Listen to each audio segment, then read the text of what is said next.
Hi, you guys. Today we'll be talking about the signs of jealousy. So, jealousy is most common and it occurs when people are comparing themselves to other people, right? They're not really thankful for what God has given them.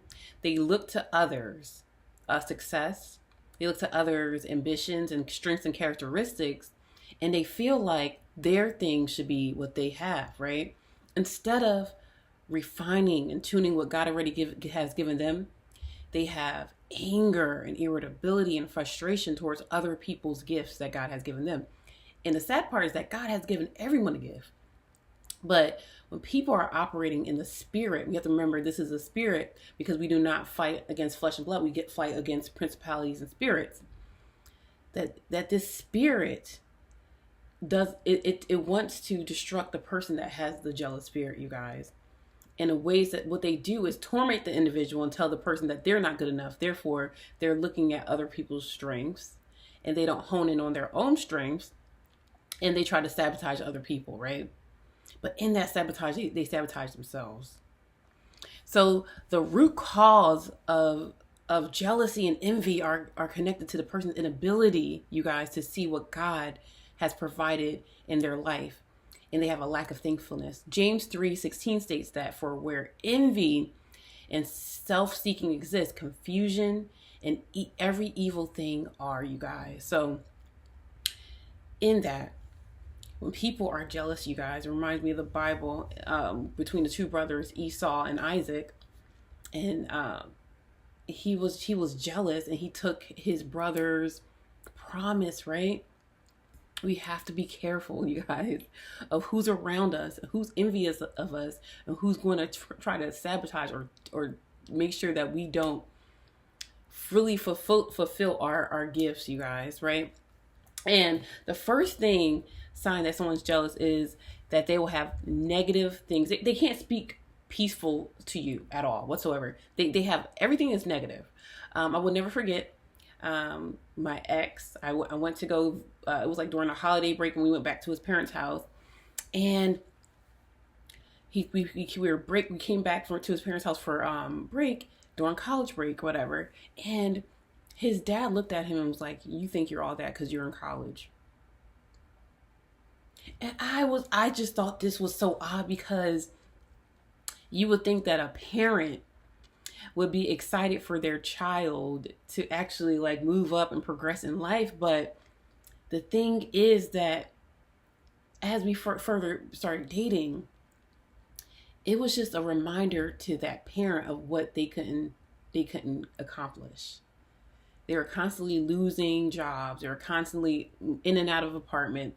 So they projected that onto their child, you guys. And there's so many stories of parents, mothers do this too, you guys, sadly, that just discredit the child, discredit their daughters out of jealousy. They are jealous of their own children. They don't want to see them improve. And then in my culture, you guys, there's such a push for college that they tell you can be all you can be, and they like kind of push you to go to college and encourage you. But when I did that home visit, it just took me aback, and I looked at that dad funny. Since that day, I was like, wow, why would you tell your own son that you think you're all that because you're in college? And he wasn't acting like he was all that. He was just being himself, you know. But sadly, I can honestly say that has affected him subconsciously because he did not finish college. Now, I feel like if his parents like would have pushed him, he would have finished college, but he did not finish college, you guys. And that reminds us that when people speak negatively against our lives, you guys, it affects us, right? It inadvertently affects us. And we have to be cautious of what we allow in our hearts. We have to guard our minds. When people say negative things, we got to speak against those negative things, right? So they will say negative things to you. Like, for instance, a friend, when you're going on vacation, they won't be excited for you, right? Signs like that shows you that signs of jealousy. They're not happy for you, but when they say things to you about certain things, I've had friends like that. You show excitement, you show happiness, but once you're progressing, it's like crickets on the other end. They don't have anything in them that wants you to succeed, so it's hard for them to fake it. They don't even fake it. They don't even pretend to be happy for you. They just they're just not happy for you guys. So they will not speak peacefully to you. In fact, they will probably try to throw negative seeds in your mind to sabotage your gifts, you guys, right? Another sign is that they will isolate you. They will isolate you because they don't want other people to applaud you, congratulate you. They want to be able to pour those negative seeds in you and control your outcome, right? I will never forget, I invited someone in church, and I did not know that she had operated in the spirit of jealousy at all, you guys, right? And so when I invited her to church, I invited her family to church, and my pastor would call me Dr. LeBlanc before I even became a doctor. And I could feel, you guys, because I'm very like, I don't know, I could feel her energy shift. She did not like it. But it was like my pastor was prophesying to me, like, oh, you're going to be a doctor. And he was saying all these good things about me, but it made her uncomfortable for some reason. And like, honestly, she could, if she really wanted to, she could get her doctorate degree too. Like, you know, so my thing was like, why, right? But I felt the atmosphere shift in that, even though I was like actively getting my doctorate degree, working towards it, she didn't like the fact that they were calling me doctor, which was so odd to me. So then from there, she started to gossip. And then she tried to sabotage relationships from within the church setting. So she operated in a spirit of jealousy for literally for no reason. And they try to sabotage your character because they don't want people to speak kindly of you or think highly of you, you guys. So the first one is they speak negatively against you. And then they try to get a group of people to gossip and speak negatively against you as well. And a third one is that they are constantly in conflict, you guys. They're constantly in something. It's always something. It's always a fight. It's always a battle somewhere. They're constantly in drama, you guys. And I do want to add, it says a symptom of jealousy is pride, right? And a pride just destroys. Timothy 6:4 says, they are conceited and understand nothing. They have an unhealthy interest in controversies and quarrels about words that result in envy, strife, malicious talk, and evil suspicions. That's exactly what she was doing. It was like it was evil suspicions. It was malicious talks, and it all came back to me, and it really hurt my feelings because I thought it was my friend. I'm like, dang, like, just ridiculous, you guys. And the spirit of jealousy just sabotages relationships that could have been there to help build you up. Right? When you're operating in the spirit of jealousy, you don't know what God would have had for you on the other side because you're sabotaging yourself. You typically feel like you're sabotaging the person, but you're honestly sabotaging yourself because you're not focusing on your own gifts. You're not refining your own gifts. You're so busy sabotaging other people that you're not working on developing yourself.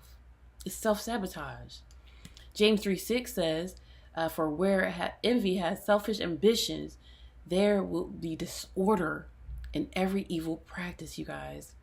Where envy is, flesh is present, and there will be disorder in every evil practice you can think about, you guys. When you think about someone who's jealous of another person who's married and they try to go after the husband, do you think that ever ends well? No, right? They start to do dumb stuff, right? They start to try to sabotage marriages, homes. They try to sabotage people's futures, but in themselves, they're self-destructing because God is fleeing from them, and they're diving deeper into that spiritual immorality, and it's honestly just harming them, you guys, right? Another thing is that they'll copycat, right? There's nothing wrong with inspiring people to do something, but when you're just doing something because you're like, oh, I feel like I could do it better. When you're just copycatting after somebody because the root of it is jealousy, it won't succeed. It's going to fall. Because when God has permitted and ordained someone to do something, God has his hand in that, right? The difference is when you're just doing something because you're copycatting out of it, it doesn't work out for you. Because God's fingerprints are not going to be on that. So therefore, it's going to fall. Because the root of it, God always searches the heart, you guys. The root of it is envy, strife, and jealousy. So God doesn't have his hand on that. And what the enemy's plan is to kill, steal, and destroy. He's going to destroy that copycat plan. So make sure when you're doing things out of pure intentions. You're doing things because you have a love and heart for it. There's nothing wrong with being inspired and saying, okay, I see this person doing that. But you're not just doing it because you're jealous. You're doing it because you feel in your heart that you are made and you're supposed to do something. So those are the telltale signs, you guys, when people are jealous. I hope this message has helped you.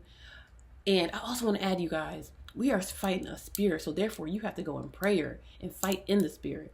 Don't fight that individual, because yes, we do look at the individual and we're like disappointed in an individual, but that's the spirit behind that individual. So pray for that individual.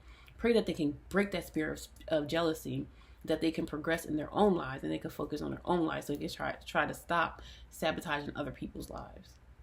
Have a great day.